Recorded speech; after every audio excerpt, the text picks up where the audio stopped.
Amigos, bienvenidos a Radio Uruguay, bienvenidos a La Máquina de Pensar, ¿cómo están? Espero que anden bien, espero que estén ahí escuchándonos del otro lado, porque hoy haremos un programa especial. Estamos llamando directamente vía telefónica a España para hablar con Javier Cercas en torno a su última novela. Javier Cercas, ustedes ya lo conocen, es de sobra conocido, sobre todo por, entre otros, Soldados de Salamina, que fue una novela que en su momento marcó mucho, y bueno, últimamente Anatomía de un Instante, aquella sobre el tejerazo, sobre el golpe de Tejero, que también estuvimos conversando aquí en La Máquina de Pensar, Las leyes de la frontera, y últimamente la penúltima novela, El impostor, una gran novela que no pudimos conversar con Javier, sí conversamos de la anterior, Las leyes de la frontera. Javier Cercas, gracias por recibirnos acá a nosotros, y bueno, estarás allá en pleno verano, nosotros estamos aquí en pleno invierno. Ajá. Muchas gracias por invitarme. El monarca de las sombras, El monarca de las sombras, un título que a mí me llamó un poco la atención, realmente no sé por qué, pero no... Por ejemplo, ¿por qué no le pusiste El rey de los muertos? Ah, buena pregunta. Pues porque es un verso es que el rey de los muertos, no sé, pero es un verso de, como sabes, de Homero, ¿no? Sí. Alude a... alude al único pasaje de la Odisea en el cual aparece Aquiles, que es el protagonista de la Ilíada. Entonces sí, es verdad, el monarca de las sombras, comparado con los títulos de mis libros y digamos con lo que yo considero la literatura, que es lo que no suena a literatura, eso es para mí la literatura, pues sí, suena literario, eso es verdad. Sí. Pero ese era el título y no había otro. Entonces uno tiene que aceptar las cosas como son. No. El rey de los muertos no me sonaba para nada. Podría haberlo sido, pero no me sonaba para nada. Yo puedo contar por qué titulé ese libro así, pero tú lo has leído, sabes por qué lo titulé así. No, pero estaría interesante que nos contaras por qué lo titulaste, porque hay que decir algo que no he dicho del Monarca de las Sombras. Es un libro muy hace poco que salió, y quizás ustedes conocen cómo es Javier Cercas como escritor en general, trabajando aquello que últimamente por lo menos en la última década, ¿no? Se ha hablado de la autoficción, o las escrituras del yo, o la literatura del yo, donde el personaje se confunde a veces con el narrador, a veces tiene el mismo nombre, en fin, y con parte de la vida. En El monarca de las sombras, Javier Cercas da un paso adelante, o un paso más avanzado con respecto al anterior, al impostor, que ya era, digamos, comprometido, en el sentido de que te metes con tu familia, con tus antepasados, te estás metiendo con cada vez parece más con la intimidad familiar, ya no tuya. Sí, pero también con la historia. Fíjate, este libro tiene mucho que ver con el impostor, tiene un poco que ver con todos mis libros, pero quizá es el libro que yo quise escribir desde siempre, porque tiene que ver, el protagonista aparente del libro es un personaje de mi familia, efectivamente. De hecho, este libro intenta formular de la manera más compleja posible quizá la primera pregunta seria que yo me hice en mi vida. Y esa pregunta seria tiene que ver naturalmente con la guerra civil, con la guerra civil española, que es la herencia de violencia con la cual cargamos los españoles. Este libro habla exactamente de eso, no habla del pasado, no habla de la guerra civil, sino de la herencia de la guerra civil, no habla del pasado, sino del presente, es decir, de la herencia de violencia con la cual todos cargamos. De esta historia yo escuché hablar desde siempre, y entonces este es un personaje que yo siempre tuve en la cabeza. Estamos hablando de un chaval, de un chico, un pibe, no sé si decís un pibe por ahí. Sí, también, pero, sí. Sí, ¿no? Bueno, pues un pibe, un chaval estamos hablando un chico que nace en el año 1921, era tío de mi madre, en realidad era casi su hermano, porque vivían juntos, que nace en un pueblo que es mi pueblo, aunque yo dejé de vivir ahí cuando tenía 4 años, me marché al norte de España, a Cataluña, de un pueblo muy humilde, de una zona muy humilde de España, que es Extremadura, un chico de una familia humilde también, que eran pequeños propietarios rurales, que comían, pero nada más. En el pueblo eran ricos, pero en cuanto salían del pueblo ya eran pobres. Y un chico que, con inquietudes intelectuales, el primero de su familia que estudia, la familia se sacrifica para que estudia, el primero de su familia, casi el primero del pueblo que estudia, y que en el año 1936, cuando en España estalla la guerra civil, cuando en España hay un golpe de Estado contra la República, se alista para defender con las tropas de Franco. Es decir, se alista para defender el golpe de Estado contra la República y lucha durante 2 años en los frentes más duros de la guerra y muere al final de la guerra, casi al final de la guerra, en el año 38, en la batalla más cruenta, no ya de la guerra, sino de la historia de España, que es la batalla del Ebro. Entonces, esta historia, Pablo, siempre me la contó mi madre.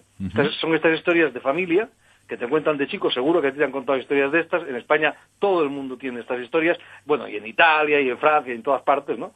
La Guerra Mundial, en un caso, en otros, cada uno en su caso particular, y siempre me lo había contado mi madre, y siempre me lo había preguntado, Pablo, siempre, desde que estoy un adolescente, ¿por qué un chico así, ¿no? Se alista para defender una causa injusta? Bueno, que ahora sabemos que era injusta, entonces no era tan fácil saberlo, ¿no? Y menos para un chaval perdido ahí en Extremadura, y muere en el lado equivocado de la historia. ¿Por qué?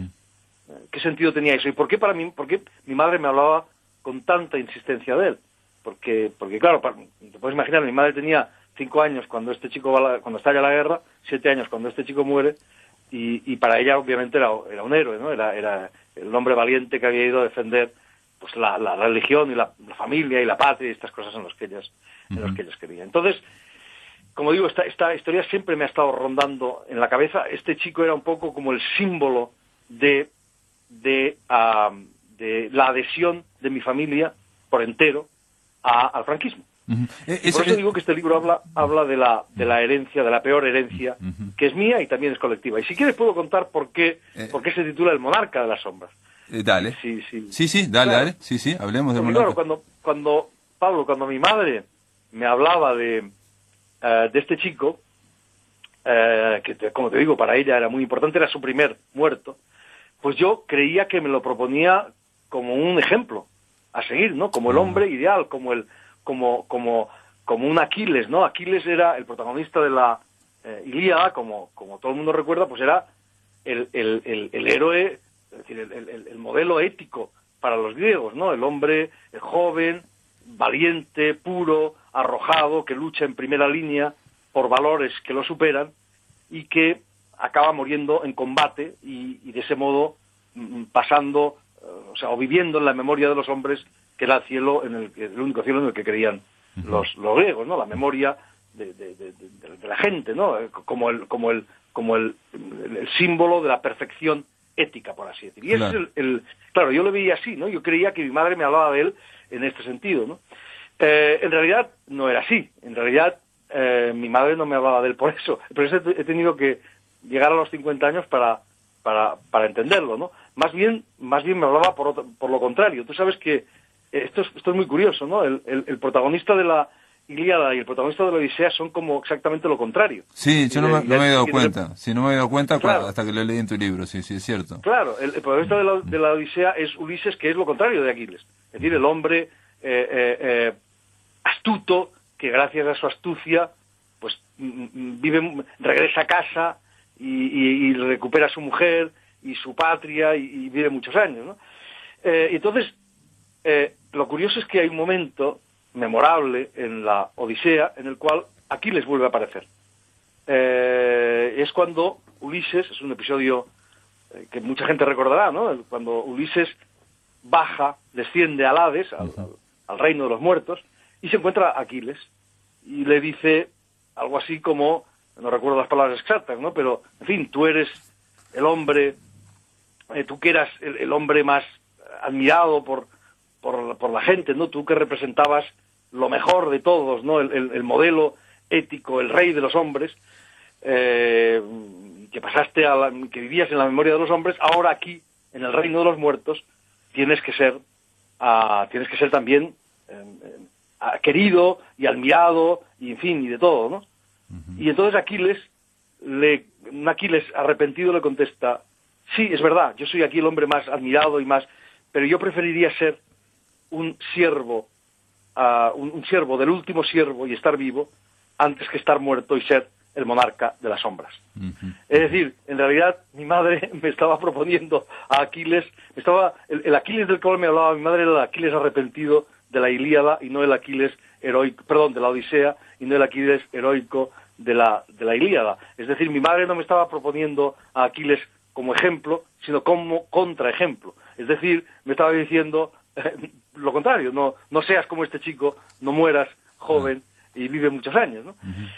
En cualquier caso, el libro plantea una pregunta. ¿Sabes, Pablo? A mí, yo creo que las novelas lo que hacen es plantear preguntas complejas, formular preguntas complejas de la manera más compleja posible. Y preguntas, además, que no tienen respuesta.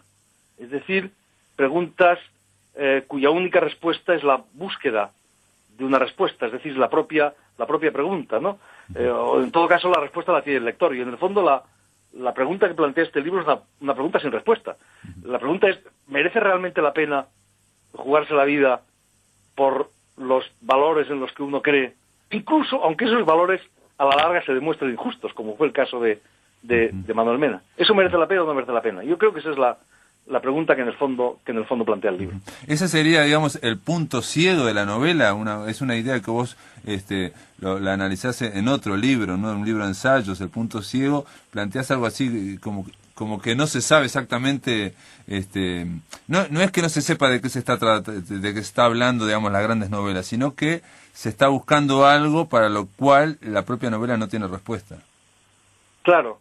Esa es la idea, ¿no? La idea es que en el centro de las novelas que a mí me gustan, en el centro de mis novelas y en el centro de toda una gran tradición de novelas, hay siempre un punto de indeterminación central. Es decir, esas novelas lo que hacen es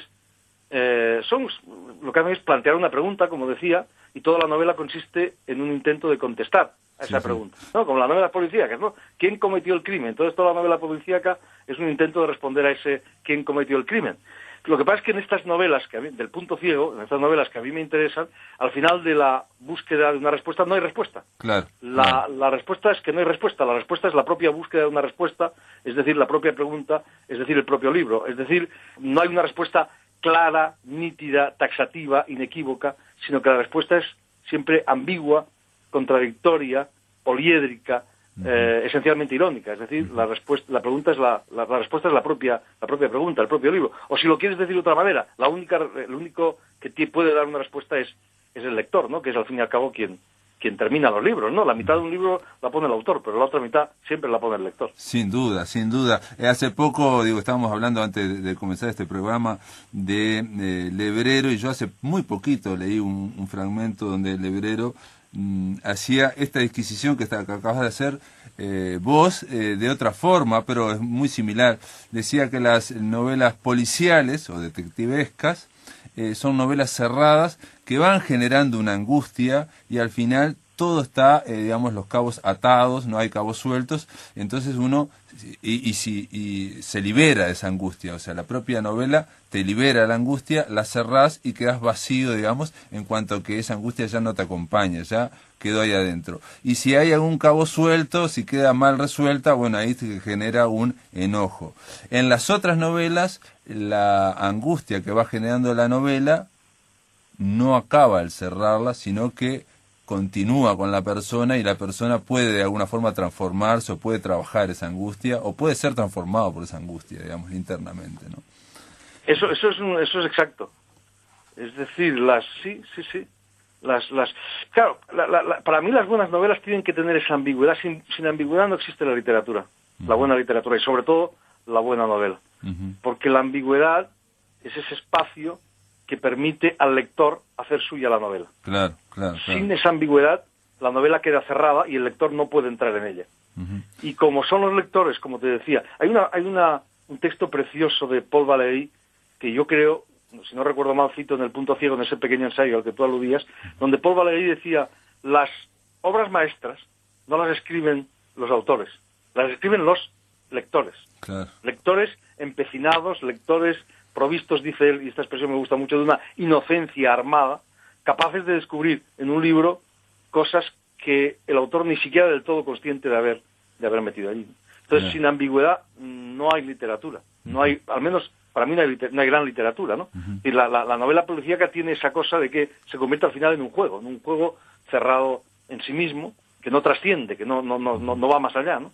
Y la literatura, claro que es un juego, desde luego, eso es lo primero que es, la literatura es un juego, pero es un juego en el que uno se lo juega todo. En primer lugar el autor y después el lector también, ¿no? Es un juego también, digamos, lo que estás planteando también, más allá de la novela, yo te escucho, es básico de la poesía, ¿no? La idea de imágenes que no terminan nunca de poder ser reducidas a una sola explicación o a una última explicación, sino que siempre tienen su cuota aparte de misterio, que es lo que hace que cada uno las vea diferente también, ¿no? Exacto, claro. Sí, es decir, la literatura es aquello que puede ser leído, que cada lector lea a su manera. Claro. Cada lector introduce en el libro su propia experiencia, ¿no? Y por tanto esa ambigüedad es indispensable. Es decir, Don Quijote está loco o no está loco. Pues sí, claro, está completamente loco. Está como una cabra, debería estar en un sanatorio. Pero al mismo tiempo es el hombre más lúcido y más sensato del mundo. Eso es un punto ciego, ¿verdad? Claro. Moby Dick, ¿qué es? La ballena blanca, ¿por qué Ahab está obsesionado con ella? Sí, para Ahab, ¿qué es? Es el mal, desde luego, quiere destruirla, es el demonio, etcétera. Pero también es el bien, quiere abrazarla, quiere poseerla, por eso la persigue, ¿no? Sin ambigüedad no existe la literatura, ¿no? Porque el lector no puede hacer suyo el libro. Muy bien, Javier, espérame un poquito, vamos a hacer una breve pausa, amigos. Después de la pausa continuamos aquí en La Máquina de Pensar. En el aire de Radio Uruguay, La Máquina de Pensar. Continuamos en La Máquina de Pensar, estamos conversando vía telefónica con Javier Cercas, el autor de El Monarca de las Sombras, la última novela que acaba de salir hace muy poco, fue presentada en la Feria del Libro de Buenos Aires en mayo, y cuando yo te leía, Javier Cercas, siempre uno pensaba, en los datos, uno veía hibernando, 1962, tu lugar y tu fecha de nacimiento, y sin embargo, toda tu trayectoria gira en torno a Cataluña, a Barcelona, y uno se preguntaba, ¿qué será hibernando, no? ¿De dónde vendrá hibernando? Aquí, en este libro, uno lo conoce finalmente, y es un pueblito de Extremadura, y conoce lo que es esa España del tremendismo, ¿no? Esa España rural, esa España del tremendismo. Estoy pensando en Camilo José Cela y la familia Pascual Duarte, o en Luis Buñuel y las Urdes, sí,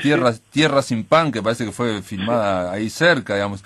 Esa España muy, pero muy dura, ahí en Extremadura aparte, digamos. Ahí está hibernando. Sí, y quizás lo fundamental de este libro, Pablo, yo no había sido capaz jamás de abordar mis propios orígenes. Nunca había sido capaz de hacerlo. Mis propios orígenes, digamos, familiares, personales. Claro, quizá debería decir esto. Este pueblecito es un pueblo muy pequeño, de un lugar muy pobre, y yo a los 4 años me marché de ahí. Como mucha gente en España, esto lo aclaro para los lectores, las personas que nos están escuchando y que no lo sabrán, ¿no? Mucha gente, hubo una migración masiva en los años 50 y 60 en España de gente que se fue del sur de España al norte, o sea, de las partes más pobres, Andalucía, Extremadura, etcétera, a las partes más ricas, las del norte, Cataluña, el País Vasco, Madrid, etcétera, ¿no? Entonces yo formo parte de esa, o mi familia más bien forma parte de esa emigración masiva. Lo que pasa es que yo siempre mantuve un vínculo muy fuerte con aquel pequeño pueblecito, porque toda mi familia era de allí, porque esto es quizá uno de los temas fundamentales del libro, ¿no? Cómo la emigración, cómo el exilio de algún modo afecta esencialmente a la gente, por ejemplo a mis padres, ¿no? A mi madre en concreto, que quizá es la verdadera protagonista de este libro, ¿no? Entonces yo nunca fui capaz de abordar mis propios orígenes familiares, nunca, jamás, ni mis orígenes geográficos, ni mis orígenes familiares, ni mis orígenes políticos. Entonces este libro es un intento de recuperar eso, un intento de ponerle nombre a eso. Tanto digo que desde el punto de vista familiar como desde el punto de vista político. Yo vengo de donde vengo Y este libro lo que quiere hacer es eso, un poco afrontarlo, ¿no? Quien no sabe de dónde viene no sabe a dónde va. Entonces yo, Correcto. como quiero saber a dónde va, he escrito este libro, ¿no? Dijiste que obviamente en España cada familia tiene su historia, y lo mismo que en Italia, lo mismo que en Francia, lo mismo que en Uruguay, diría yo, y en Argentina, digamos, cuando pasamos estas dictaduras tan tremendas, ¿no? Ese terrorismo de Estado que sufrió el cono sur de América Latina, ¿no? Pero yo creo que lo mismo que ocurre en España, hay historias que se pueden contar y hay otras historias que son vergonzantes, ¿no? Las vergonzantes son las historias de, digamos, del bando equivocado.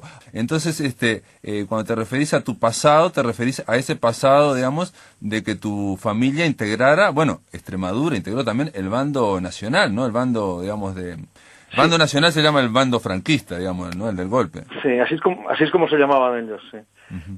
Mira, es que esta es una cuestión, vamos, quizás la cuestión central en el libro. Es decir, este libro tiene que ver, al final, cuando tienes una cierta edad, y si eres mínimamente honesto, todos tus libros dialogan con todos.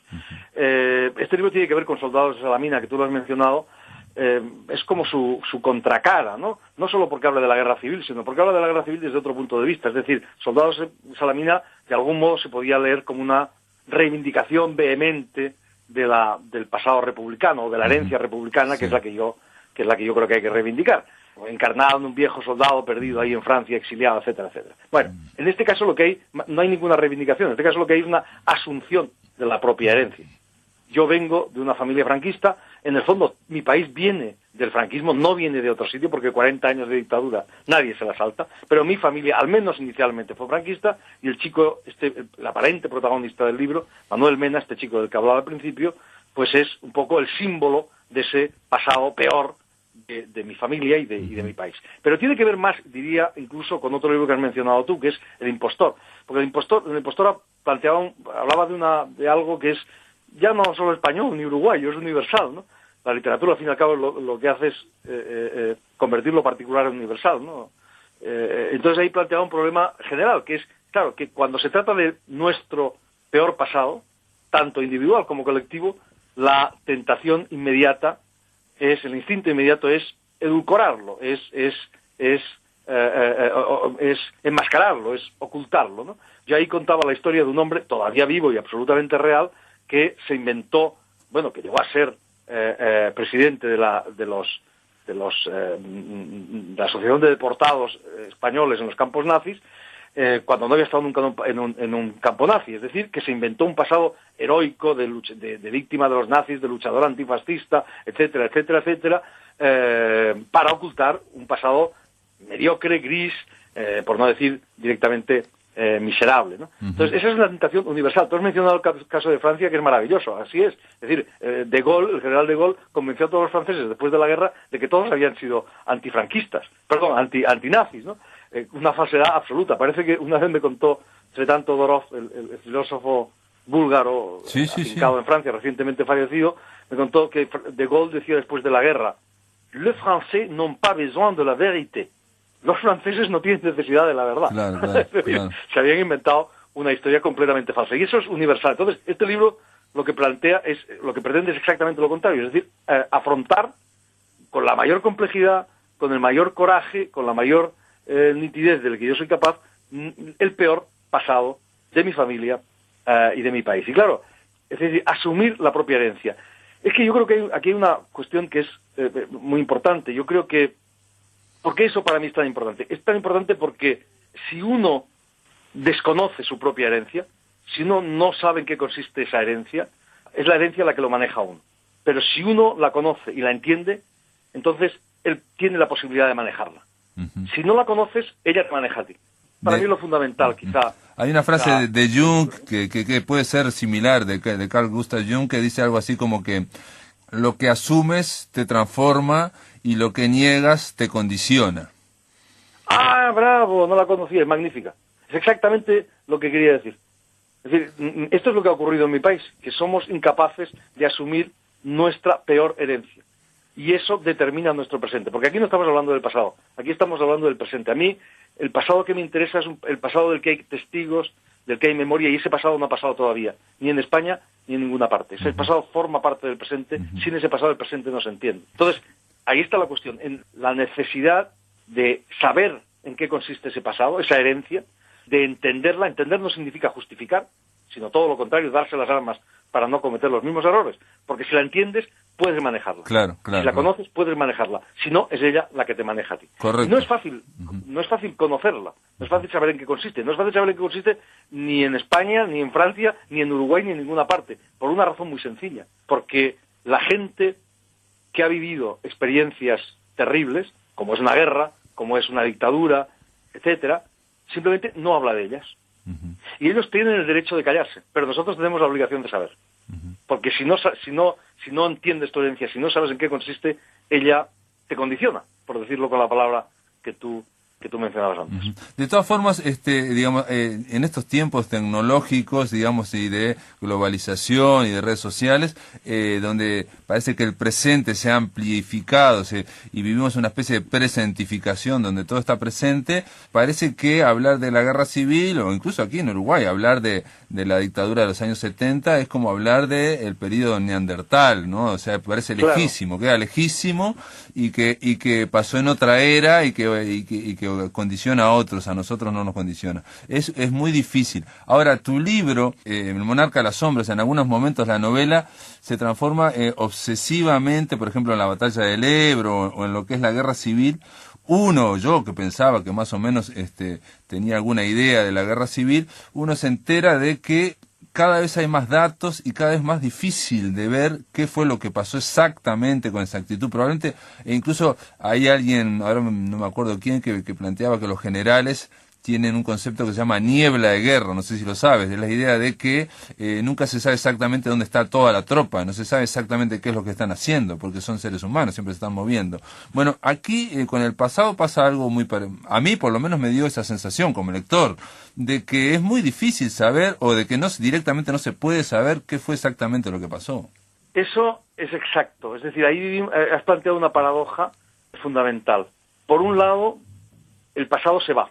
Hay unas páginas de San Agustín en las Confesiones deslumbrantes acerca de eso, de cómo el pasado se va irremisiblemente y que lo que hacemos es intentar recuperar pedazos aislados, que lo que hacemos son conjeturas, pero el pasado se ha ido irremisiblemente y lo que sabemos son, ¿verdad?, cositas aquí y allá pequeñas y el margen de error es prácticamente infinito. Pero al mismo tiempo, eso es verdad, pero también es verdad que necesitamos ese pasado. ¿Y por qué lo necesitamos? Entre otras cosas, mira, tú has dicho una cosa que me parece exactísima, que es, yo lo diría con otras palabras, yo creo que vivimos una especie de dictadura del presente. Es una auténtica dictadura del presente, en grandísima parte fomentada por lo que tú has dicho, por el poder abrumador que los medios de comunicación tienen sobre la realidad. Los medios de comunicación, que cada vez son más potentes, no es que reflejen la realidad, es que la crean. Claro. Aquello que no está en los medios de comunicación simplemente no existe. Y claro, para los medios de comunicación, aquello que ocurrió, ya no diré ayer, sino esta mañana, es el pasado. Y lo que ocurrió ayer, bueno, y lo que ocurrió hace una semana es la prehistoria, ¿verdad? Y de manera que vivimos en esta idea de que, en fin, el pasado es una cosa que no interesa a nadie, ¿no? Y que está ahí en los archivos y en las bibliotecas, criando polvo, y que interesa a algunos frikis como yo y como tú y como 4 más, ¿verdad? Eso es una visión completamente falsificada de la realidad, porque el pasado, y sobre todo el pasado del que hay, insisto, memoria y del que hay testigos, no ha pasado todavía. Ese pasado forma parte del presente. Sin ese pasado, el presente está mutilado. Sin ese pasado, el presente no es que no se entienda, es que está literalmente mutilado. Es decir, ese pasado, como dice Faulkner, hay un leitmotiv en el impostor, que es una frase célebre de Faulkner en Requiem por una monja: Past is not dead, it's not even past. El pasado no está muerto, ni siquiera es pasado. Y sobre todo ese pasado del que hay testigos, del que hay memoria. De manera que yo creo que a partir de un cierto momento, yo diría que a partir de Soldados de Salamina, mis libros son una especie de lucha. En mis libros hay una lucha contra esa dictadura del presente, y por eso hay siempre en ellos un vaivén entre el presente y el pasado, ¿verdad? Y lo que hay es un intento de traer ese pasado, de hacer presente ese pasado, de mostrar cómo ese pasado no ha pasado todavía, cómo ese pasado actúa sobre nosotros, ¿no? De algún modo. Sí, actúa, por ejemplo, como actúan también los genes en nuestro cuerpo y en nuestra vida. No estamos aislados, no somos unidades aisladas como a veces nos quieren hacer entender, o como también a veces el racionalismo, para mí del siglo XVIII y siglo XIX, generó esa idea de el hombre masa y son unidades aisladas. No, estamos constantemente permeados por los genes nuestros, digamos, anteriores, y también por la historia social que nos está atravesando continuamente, ¿no? Continuamente. Absolutamente. Eso no es negar la libertad. Eso es saber que estamos condicionados. Y estamos condicionados, en primer lugar, por nuestros antepasados. Al final del libro, que no vamos a revelar aquí, porque mi editor me mata, esa es un poco la idea. Es decir, hay un momento que parece casi una iluminación o una pesadilla o algo así, en el que el narrador comprende que sus antepasados viven en él y que él vivirá en sus descendientes. Es decir, que no morimos del todo. Y esto no es una iluminación, no es algo metafísico, es puramente físico, ¿no? La materia ni se crea ni se destruye, solo se transforma. Mi padre, ¿verdad?, y mi abuelo viven en mí como yo viviré en mi hijo. Y por eso, y volvemos al tema de la herencia, que es el tema fundamental, ¿no? Por eso es fundamental, por eso es esencial saber en qué consiste, ¿verdad?, averiguar en qué consiste tu herencia, y sobre todo entenderla, ¿verdad? Insisto, entender no es justificar. No. Es para no cometer los mismos errores. Entender, habría que pensar que entender es asumir los errores para precisamente no cometerlo, es asumirlo. Exacto. Es por eso la frase de Jung de que lo que asumes te transforma y lo que niegas te condiciona o te determina, ¿no? En ese sentido, lo que quieres ignorar. Ahora, Javier, a mí me pasó algo muy raro también como lector, obviamente en El Monarca de las Sombras, que supuestamente, digo supuestamente, porque esto está protagonizado por Javier Cercas, por su madre, que quizás tu madre es quizás el centro de toda la historia, y bueno, y por tu tío, y por el tío abuelo, por el recuerdo, que están las fotos, están toda la documentación. En tu libro por primera vez, no sé si en el otro, en los anteriores estaba, pero aquí está toda la documentación fotografiada, en fin. Y sin embargo, yo iba leyendo y a veces decía, pero esto habrá sido así, habrá sido verdad, no habrá sido verdad, no sé por qué. En cambio, en Soldados de Salamina, que era una ficción y que era una especie de relato real, ahí como que ya estaba Sánchez Mazas, que también arrancaste con un falangista, poeta, el padre de Rafael Sánchez Ferlosio, y sin embargo ahí no me pasaba eso. Bueno, porque aquí las reglas son distintas.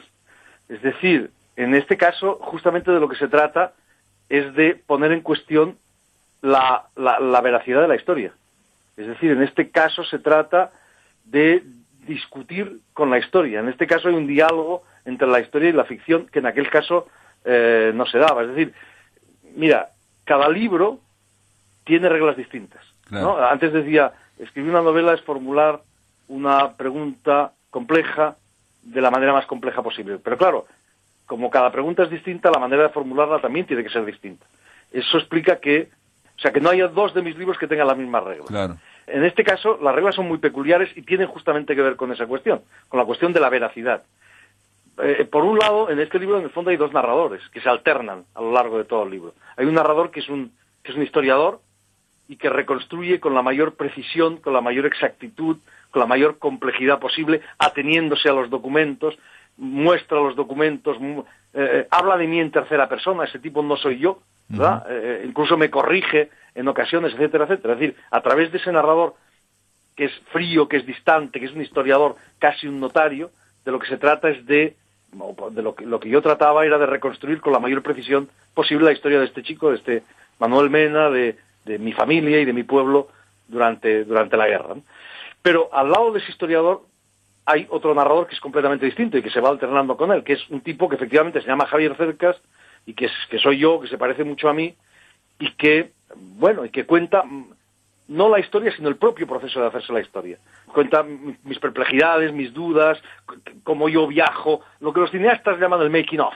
En Italia hay un libro de conversaciones conmigo que hizo mi traductor y excelente escritor amigo Bruno Arpaia, que se titula La aventura de escribir romanzi, o sea, la aventura de escribir novelas, porque yo digo que escribo novelas de aventuras sobre la aventura de escribir novelas. Es decir, siempre ese proceso de hacerse es tan importante, ¿no? El mostrar el mecanismo es tan importante como la propia historia que intento contar. Entonces aquí, así como el primer narrador es un narrador que intenta ceñirse estrictamente a los hechos, a los documentos, etcétera, el segundo narrador es mucho más libre. El segundo narrador se toma, digamos, algunas libertades con la realidad, pequeñas libertades. Entonces, sí, yo entiendo esa sensación, que es natural, porque es que en el propio libro se cuenta cómo no te puedes fiar absolutamente de nada a la hora de reconstruir el pasado, cómo incluso hay documentos equivocados que alteran por completo la realidad. Entonces, esta sensación de inseguridad respecto del pasado creo que es algo central. Creo que es algo central en el libro. En cualquier caso, el libro surge de ese diálogo entre esos dos narradores, ¿no? Entre la historia y la leyenda, entre el pasado, el presente, etcétera, etcétera, ¿no? Javier, espera un poco en línea, vamos a hacer una breve pausa, amigos. Estamos conversando con Javier Cercas en torno al Monarca de las Sombras. Vamos al último bloque aquí en La Máquina de Pensar. En el aire de Radio Uruguay, La Máquina de Pensar. Amigos, continuamos en La Máquina de Pensar, estamos conversando con Javier Cercas en torno a El Monarca de las Sombras. Hablabas de que este libro, y yo creo que sí, que aquí conviven la historia y la leyenda, ¿no? Hay una célebre película de John Ford, ¿Quién mató a Liberty Balance? O Un disparo en la noche, un tiro en la noche, donde el periodista dice al final, en el lejano oeste, entre la verdad y la leyenda, nosotros imprimimos la leyenda, ¿no? Y termina así sí. con eso. Sí, pero lo que cuenta la película es la verdad. Qué curioso, ¿verdad? Es cierto. Es decir, en esa película, que es realmente una obra maestra, y para mí una película muy importante, justamente lo que hay también es un diálogo entre la leyenda y la verdad. Es decir, por un lado, lo que van a contar, lo que cuenta la película es la verdad. Cuenta la leyenda, pero también cuenta la verdad. Entonces, de algún modo en este libro también ocurre lo mismo. Se cuenta la leyenda de Manuel Mena, pero también se cuenta la verdad, o lo que podemos saber de la verdad. El problema de este libro es que esa verdad es una verdad huidiza, es una verdad insegura, es una verdad, porque la verdad de la historia es así, ¿verdad? Claro. Porque se va irremisiblemente, porque no tenemos, porque hay en el libro hay una especie de, creo que es lo esencial del libro, una batalla perdida de antemano por reconstruir una verdad que irremisiblemente se ha ido. Por ejemplo, a mí una parte que me sorprendió mucho, o me emocionó, o la verdad que no me lo esperaba, es que este escritor, Javier Cercas, que está investigando algo que ocurrió hace 80 años, y de repente se encuentra con una enfermera, o sea, alguien le dice que una enfermera que atendió a su tío abuelo está viva, sí. ¿no? Y parece primero indescriptiblemente sorprendente, muy sorprendente, y después muy emocionante poder hablar con esta enfermera que en realidad era chica, no era una chavala, ¿no? Digamos, ¿eso ocurrió? Sí, absolutamente. Sí, la ficción que hay en el libro es mínima, es ínfima, y en ningún caso atañe, digamos, a la historia con mayúsculas. Sí, en el libro hay cosas que yo que nunca podía imaginar que iba a encontrar, ¿no? Y que no voy a contar aquí porque preferiría que la descubriesen los lectores. Correcto, ¿no? Pero asombrosas, sí, cosas asombrosas en cuanto a investigar algo, que también está la idea de que si uno se fija en algo y empieza a investigar, empiezan a surgir cosas inexplicablemente, que uno, inverosímilmente, pero que son muy ciertas, ocurren, digamos, en el periodismo de investigación también, digamos, que se practica cada vez menos, ¿no? Pero digo, la idea de que se horada la realidad que tenemos alrededor y empieza a aparecer datos sorprendentes. En este caso es como muy emotivo, emocionante ver, digo, pero ¿cómo? Está viva una persona que lo vio morir. Sí. Mira, para empezar hay una cosa muy importante, que este libro yo me he pasado la vida escribiéndolo en realidad. Cuando me preguntan cuánto has tardado, la respuesta es toda la vida, porque siempre tuve esta historia en la cabeza y porque siempre hablé de la gente o con gente sobre este chaval, etcétera, etcétera. Pero además en este tipo de libros yo creo que lo que hay que hacer es ser muy paciente, porque la realidad, si eres paciente, se vuelve generosa y te entrega cosas que ni tú mismo buscabas, ¿no? Y que son las mejores, por supuesto, o que ni tú mismo podías pensar que se podían encontrar. Y al final del libro, efectivamente, ocurren cosas para mí extraordinarias, literalmente mágicas. Sí, realmente. No podía imaginar que podía encontrar a esa señora, o no podía imaginar otras cosas, por ejemplo, el lugar donde termina el libro, que no vamos a revelar aquí. No vamos a revelar. Hay un detalle más allá de Javier Cercas y de tu vida, digamos, en este caso, mostrás en este libro dos cosas. El pasado familiar y el pasado local, digamos, de tu pueblo, ¿no? Yo me imagino que viviendo en Barcelona o viviendo en Cataluña, en fin, en Gerona, uno siempre te puede dar un poco de pudor decir yo vengo de un pueblito tan chiquito, y aquí, bueno, se está publicitando urbi et orbi, digamos, lo que es el pueblo ese hibernando y lo que es la gente de ahí, ¿no? De dónde viene uno, ¿no? De dónde venís vos, en tu caso personal. No, es que tú has utilizado la palabra vergüenza o pudor. Esa palabra es muy exacta. Es decir, para mí, mis orígenes, tanto familiares como geográficos, como etcétera, eran una vergüenza. O sea, era de joven, de chico, a mí me avergonzaba ser del lugar más pobre de España, donde de verdad eran incultos, donde eran bárbaros, donde tal, donde hablaban de una manera que a mí me parecía... no sé, ¿no? Sí, vergonzosa, tal. Sí, o sea, en realidad, y mis orígenes, digamos, personales me avergonzaban, mis orígenes políticos me avergonzaban, o sea que sí, la palabra vergüenza no es inadecuada. Esto es un intento de asumir eso, de afrontar eso y de contar eso. O sea, ahora a mí lo que me da vergüenza es haber sentido vergüenza.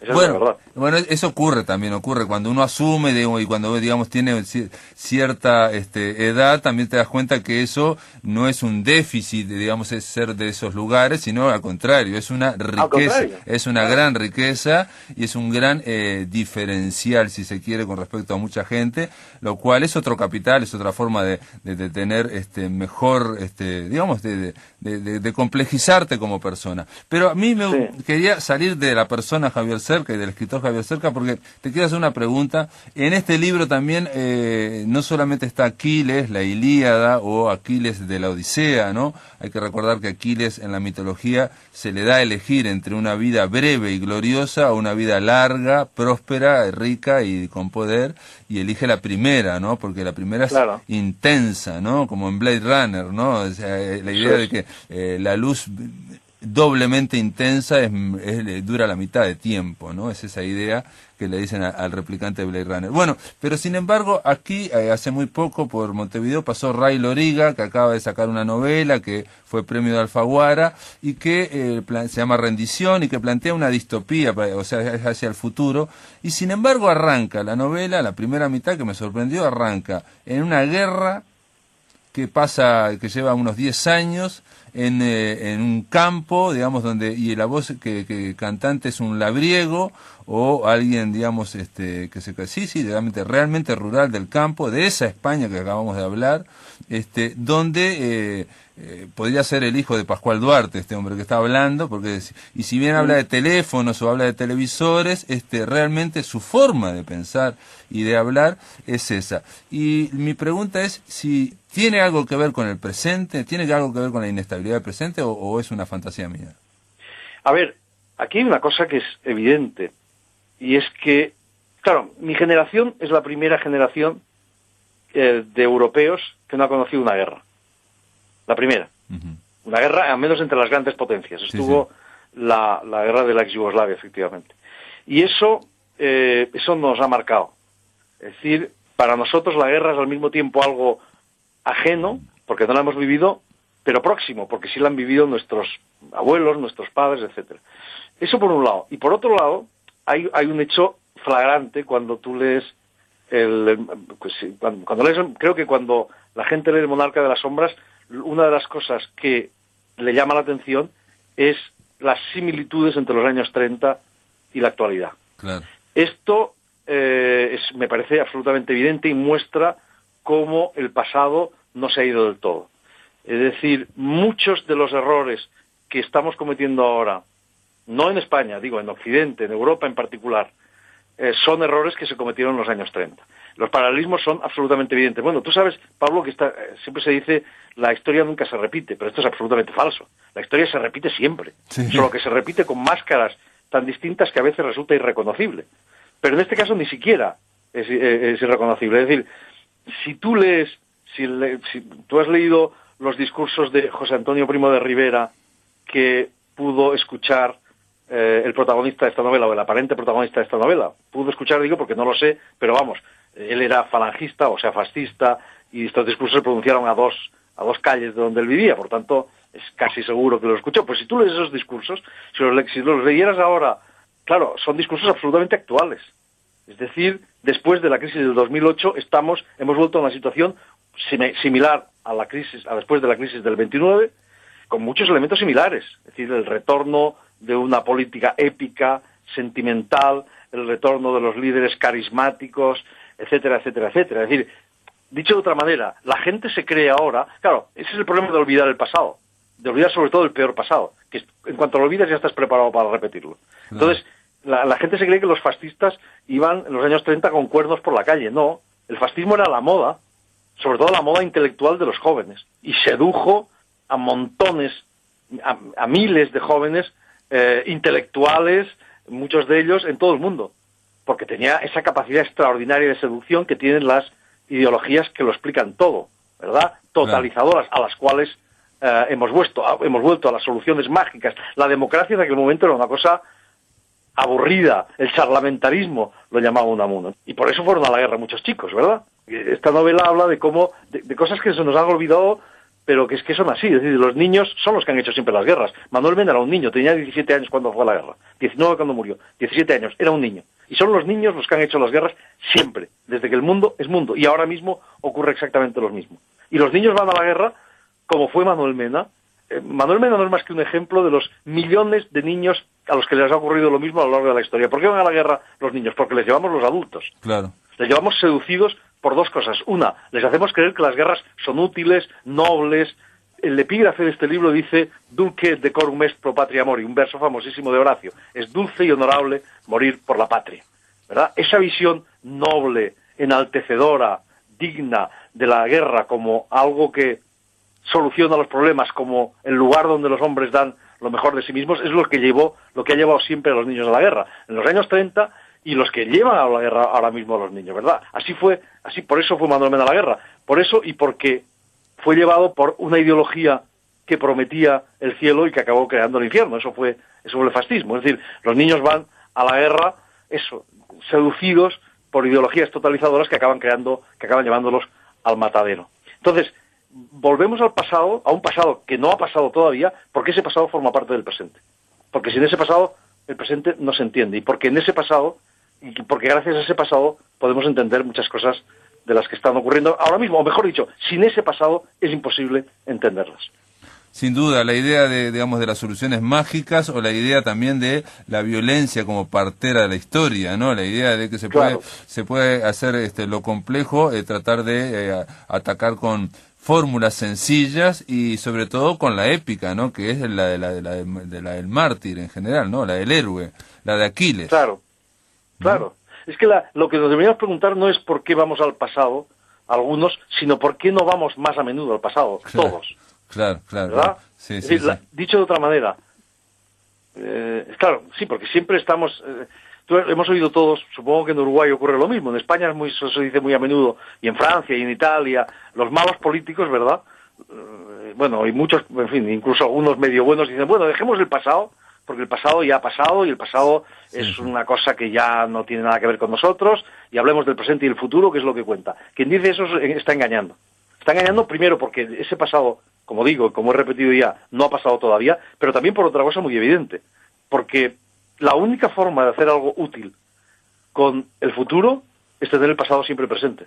En cuanto tú olvidas el pasado, y sobre todo el peor pasado, ya estás preparado para repetirlo, que es lo que nos está ocurriendo en Occidente, en Europa en particular y en Occidente en general, con el pasado de los años 30. No, y hay otro detalle, pero ya tenemos que terminar, pero otro detalle que yo siempre lo repito, que aquel que no puede imaginar o no puede reconocer o no puede imaginarse lo que era el mundo 30 años antes de que él naciera, no puede imaginar cómo va a ser el mundo dentro de 30 años. sino que quedas esclavo del presente, digamos. Y sí, lo que está pasando ahora, yo he hablado con chiquilines, con gurises, con estos niños que aparecen también en el Monarca de las Sombras, en la tapa, y les planteas, vos dentro de 20 años vas a estar en algún lado, algo vas a estar haciendo, y me dicen, es inimaginable, y sí, es inimaginable como es inimaginable para ellos la dictadura aquí en Uruguay, digamos, ¿no? Papá, estamos en ese momento. Javier Cercas, no sé, hay que, en algún momento se terminan las buenas conversaciones y este es uno de ellos, me parece. Está hecha la presentación de Monarca de las Sombras, esto está editado por Random House, amigos, está en todas las librerías y bueno, un honor, Javier, poder conversar con vos y un gran placer sobre todo. Lo Gracias. mismo digo, un verdadero placer como siempre. Amigos, se terminó La Máquina de Pensar. Mañana continuamos a partir de las 19 horas. Que lo pasen muy, pero muy bien.